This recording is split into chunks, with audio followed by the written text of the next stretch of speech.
मुख्य कारण काय? आज आम्ही MSCB वर दौंडच्या शहर कार्यालयावर आंदोलन केलेलं आहे। कारण असं आहे की वारंवार दौंड शहरात लाईट जाते, त्यात गरिबांचे लाईट कनेक्शन कट केले जातात। जे महिने मोठे लोक बिल भरत नाही त्यांना काही केलं जात नाही। जे गरीब 1000 रुपये 500 रुपये बिल राहिलं तरी त्यांची लाईट कट केली जाते। जो कामाला जातो कामगार साधा माणूस त्याची लाईट कट केली जाते। 8 ते 10 वेळा दिवसातनं बाहेर नेमन होतंय। परत मीटर रिडिंगचा नक्कीच काहीतरी मोठा गोंधळ झालेला आहे, कारण प्रत्येकाला वाढीव रिडिंग येते। त्या वाढीव रिडिंगमुळे प्रत्येकाचं बिल वाढून येते। आता जवळजवळ आम्ही थांबल्यावर 10 ते 15 जण वाढीव बिल कमी करण्यासाठी आलेले होते। त्यामुळे वाढीव युनिटचा हा मोठा काहीतरी सावळा गोंधळ चाललेला आहे। त्यासाठी आज आम्ही हा मोर्चा काढला शहर काँग्रेसच्या वतीने, आणि त्यांचा प्रतिनिधी म्हणून आम्ही एका गाढवाला पुढे केलेलं होतं, त्यांचा प्रतिनिधी म्हणून। कारण त्यांची जी अवस्था आहे आता गाढवासारखीच आहे। अदानीचे मीटर लावा, हे जे लावा, स्वतः MSCB घाण राहिलेला चाललेली आहे।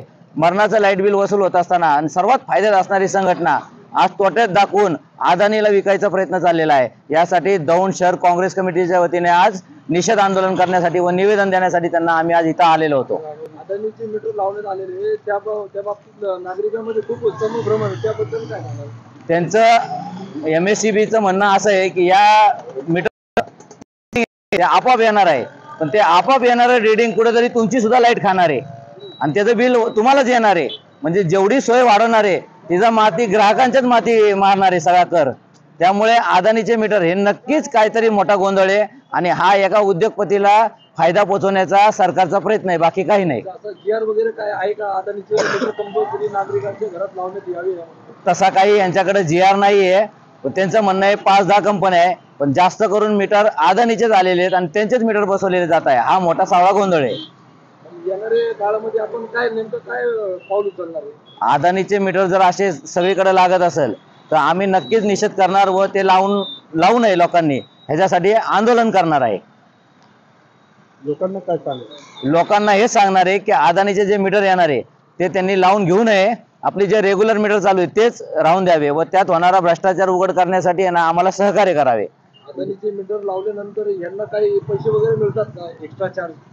यांना एक्स्ट्रा चार्ज काही मिळणार नाही, फक्त एवढंच होणार आहे की यांचा बसला जागी कारभार चालणार आहे। जे रिडिंगला लोक होती ती कमी होतील, रिडिंगवाली बिल वाटणारी लोक कमी होणार, ते सगळं तुम्हाला ऑनलाईन येणार। म्हणजे शासन नोकऱ्या खाण्यासाठी पुढे सरसावत आहे।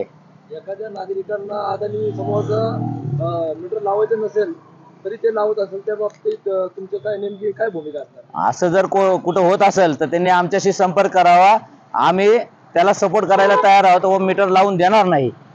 अनेक वेळेस जे कंपनी आहे ते नागरिकांना सुविधा पाहिजे तसे पुरवत नाही, त्याबद्दल काय सांगाल? साहेब, आज जवळजवळ सगळीकडे आहे ना शासनाने जे सौर ऊर्जाचं हे काढलंय त्यामुळे लाईट भरपूर झालेली। लाईट भरपूर असताना सुद्धा लाईट शिल्लक राहते। ही शिल्लक राहिलेली लाईट असताना सुद्धा सारखं भारनियमन केलं जातं।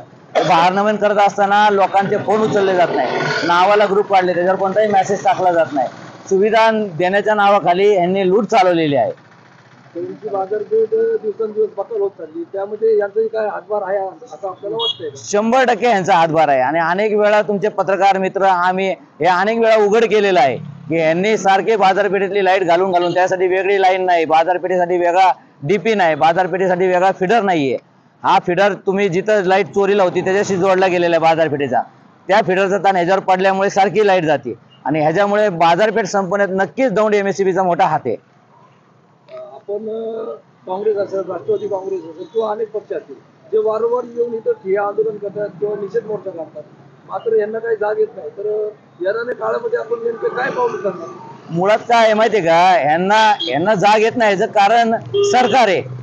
आम्ही दिलेले आंदोलन निवेदन विरोधी पक्षाला कमकुवत करण्यासाठी व विरोधी पक्षाला कचरा समजण्याचं काम हे सरकार करत आहे। हे जरी यांचं चालू असलं तरी विरोधी पक्ष कुठेही कमी पडणार नाही आणि विरोधी पक्ष जशाच तसं उत्तर देणार।